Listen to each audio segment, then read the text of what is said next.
پشت قضیه اتفاقات خیلی حرفه‌ای داره میفته. آدمای خیلی زیادی راجعش قرار فکر کنن.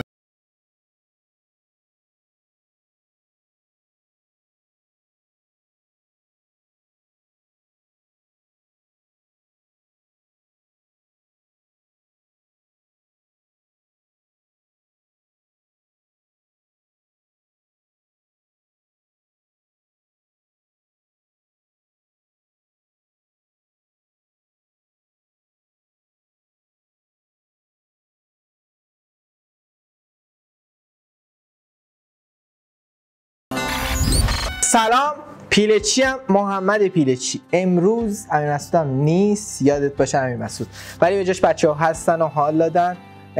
خب امروز راجع به چیه؟ راجع به تک نیست و اینکه میخواستم بگم که درد و دل میخوام باهاتون بکنم. بریم. خب داستان ولاگری، داستان اینکه یوتیوبرها چجوری کار میکنن، داستان اینکه ما الان راجع به تکنولوژی میخوایم حرف بزنیم، ویدیو ضبط کنیم، هر شب با شما باشیم، با مخاطب ارتباط برقرار کنیم، کامنت بخونیم، ریسرچ کنیم. خیلی پروسه سختیه. واقعا دوست داشتم امشب راجع به این موضوع باهاتون صحبت کنم که شاید ما بخشی از فان قضیه رو داریم میبینیم، یه ویدیو با کیفیت خروجی میبینیم، گاهن بهش انتقاد میکنیم، گاهن بهش میگیم این چرت و پرتا چی، اگه ما بودیم خیلی بهتر میشد. و فضاهای این شکلی تو حوزه‌های مختلف، چه تک، چه فود، چه بحث سفر، تریپ، داستانهای مختلف، پشت قضیه اتفاقات خیلی حرفه‌ای داره میفته. آدمای خیلی زیادی راجعش قرار فکر کنن. آدمای مختلفی، بچه‌ها دارن اشاره میکنن که ما هستیم. امیر مسعود هم واقعا سر یه پروژه دیگه بود، نتونست برسه. من گفتم بگم که حضورش رو الکی نیست. امیر مسعود واقعا یک آدمیه که داره بهم کمک میکنه و همه بچه‌های تیم تا بتونیم یه کاری تیم ورک رو بیاریم و خروجیش، نمایندگیش من باشم.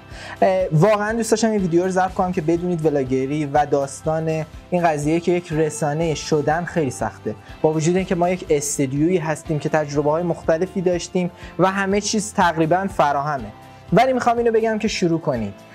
تجربه خیلی جذابیه اینکه تو ذهنتون یه آرزوهایی دارید، آرزوها رو ویدیوش کنید، آرزوها رو صوتش کنید، آرزوها رو پادکستش کنید، آرزوها رو تکستش کنید، توییت کنید.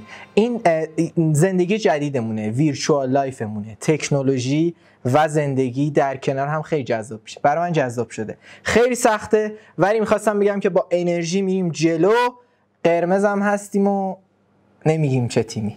بریم.